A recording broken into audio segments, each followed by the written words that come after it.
समस्त को जीशु ख्रीष्ट नाम नमस्कार।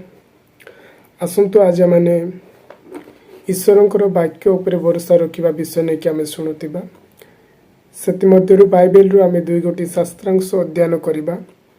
जिसाय पुस्तक 40 अध्याय 8 पद, तृण शुष्क हो जाए पुष्प मलिन हुए, मात्र आमମାନଙ୍କର परमेश्वर वाक्य अनंत काल स्थायी।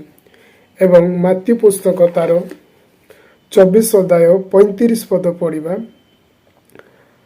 आकाश ओ पृथ्वी लोप पाइब, मात्र मोहर वाक्य समूह कदापि लोप पाइब नहीं। आमने सुंदर पद गुड़ाक पढ़ुलु जे आज आम ईश्वर वाक्य रे कहीं भरोसा रखा यही विषय नहीं कि आम शुणुवा जे ईश्वर वाक्य रे कहीं भरोसा रखा, जहाँ आम जिसाय पुस्तक 40 8 पद पढ़ुलु जे तृण शुष्क हो जाए पुष्प मलिन हुए, मात्र आमनकर परमेश्वर वाक्य अनंत काल स्थायी। आम जो घास देखुचु ताहा दिने सुखी जीव, फूल दिने जड़ी पड़िबो, किंतु आमनकर परमेश्वर वाक्य ताहा अनंत काल स्थायी अटे।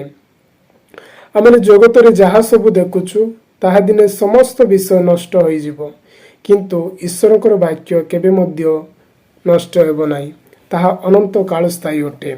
जहाँ एवं मात्यु पुस्तक 24 35 पदर आम पढ़ुलु जे आकाश ओ पृथ्वी लोप पाइब, मात्र मोहर वाक्य समूह कदापि लोप पाइब नाही। आमने जो आकाश देखुछु ताहा दिने लोप हेब, आमने जो सूर्य चंद्र तारा देखुछु ताहा दिने सब लोप पाइब, किंतु ईश्वर वाक्य केबे मध्य लोप पाइब नाही। ना ईश्वर वाक्य केबे मध्य बदलिब नाही। जे आम ईश्वर वाक्य रे कहीं भरोसा रखा, मु 3 गोटी विषय कहवाई चाहे। प्रथम नंबर विषय हूँ जे परमेश्वर ऊपर कहीं परमेश्वर वाक्य ऊपर कहीं भरोसा रखा। प्रथम नंबर विषय हूँ जे परमेश्वर स्वयं निजे वाक्य अटंती। आम समस्ते जानिछु जोहन पुस्तक तार 1 एवं 2 पद देखुछु जे आद्ୟରେ वाक्य तिले, वाक्य ईश्वर संगरे तिले, सही वाक्य ईश्वर तिले, से आद्यरु ईश्वर सहित तिले। ना परमेश्वर स्वयं निजे वाक्य अटंती। ना परमेश्वर जेते पृथ्वी को सृष्टि कले से वाक्य द्वारा सृष्टि कले। ना आमने आदि पुस्तक रे देखुछु, आदि पुस्तक 1 अध्याय जे आद्ୟରେ परमेश्वर स्वर्ग और पृथ्वी सृष्टि कले। ना एवं 2 एवं 3 पद आड़े में देखुछु जे परमेश्वर कहिले दीप्ति हो तहिरे दीप्ति हैला, सूर्य हो तहिरे सूर्य हैला, एवं मत्स्यगण हुंतु पक्षीगण हुंतु समस्त विषय परमेश्वर वाक्य द्वारा सृष्टि कले। ना परमेश्वर जहाँ सब सृष्टि कले समस्त विषय से वाक्य द्वारा सृष्टि कले। ना परमेश्वर निजे से वाक्य अटंती। एथिपाई आमे परमेश्वर को वाक्य रे भरोसा रखिबा। एवं द्वितीय नंबर विषय होची परमेश्वर को वाक्य पर कहीं भरोसा रखिबा। ना द्वितीय तिमोथी तार 3 अध्याय एवं 16 पद आमे पढ़िबा।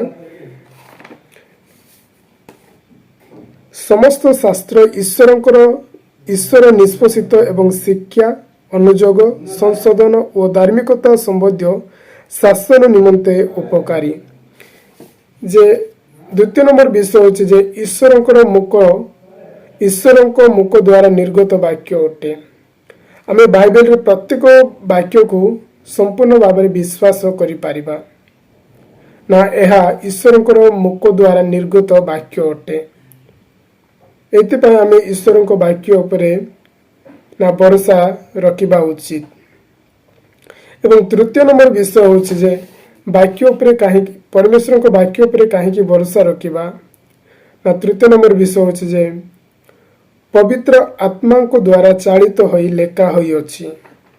जहाँ आमे देखुछु जे द्वितीय पितर तार 1:21 पद लेखा अछि, कारण कौनसी बाबुवाणी केबे हे मनुष्यर इच्छार उत्पन्न होई नाही, मात्र ଈଶ୍ୱର ପ୍ରେରିତ ମନୁଷ୍ୟମାନେ ପବିତ୍ର ଆତ୍ମାଙ୍କ ଦ୍ୱାରା ଚାଳିତ ହୋଇ କଥା କହିଥିଲେ। ମୋର ପ୍ରଭୁଙ୍କର ଲୋକମାନେ ଈଶ୍ୱରଙ୍କ ବାକ୍ୟ ଉପରେ କାହିଁକି ଭରସା ରଖିବା?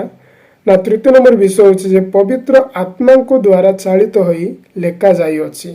ପୁରାତନ ନିୟମରେ ଭାବବାଣୀ ଗୁଡ଼ିକ ଭାବବାଦୀମାନେ ନିଜ ଇଚ୍ଛାରେ, ନିଜ ଜ୍ଞାନରେ, ନିଜର ବୁଦ୍ଧି ଦ୍ୱାରା ସେମାନେ ଭାବବାଣୀ କହିଲେ ନାହିଁ, କିନ୍ତୁ ସେମାନେ ଈଶ୍ୱର ସେମାନଙ୍କୁ କହୁଥିଲେ ଏବଂ ଭାବବାଦୀମାନେ ଈଶ୍ୱରଙ୍କର ପବିତ୍ର ଆତ୍ମାଙ୍କ ଦ୍ୱାରା ପରିଚାଳିତ ହୋଇ ସେମାନେ ଲେଖୁଥିଲେ।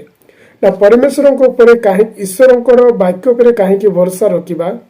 ନା ପ୍ରଥମରେ ଆମେ ଦେଖୁଛୁ ଯେ ପରମେଶ୍ୱର ସ୍ୱୟଂ ସେ ବାକ୍ୟ ଅଟନ୍ତି ଏବଂ ଦ୍ୱିତୀୟରେ ଦେଖୁଛୁ ଯେ ଈଶ୍ୱରଙ୍କ ବାକ୍ୟ ଉପରେ କାହିଁକି ଭରସା ରଖିବା? ନା ଈଶ୍ୱରଙ୍କର ମୁଖ ନିର୍ଗତ ବାକ୍ୟ ଅଟେ, ଏଥିପାଇଁ ଆମେ ଈଶ୍ୱରଙ୍କର ବାକ୍ୟ ଉପରେ ଭରସା ରଖିବା।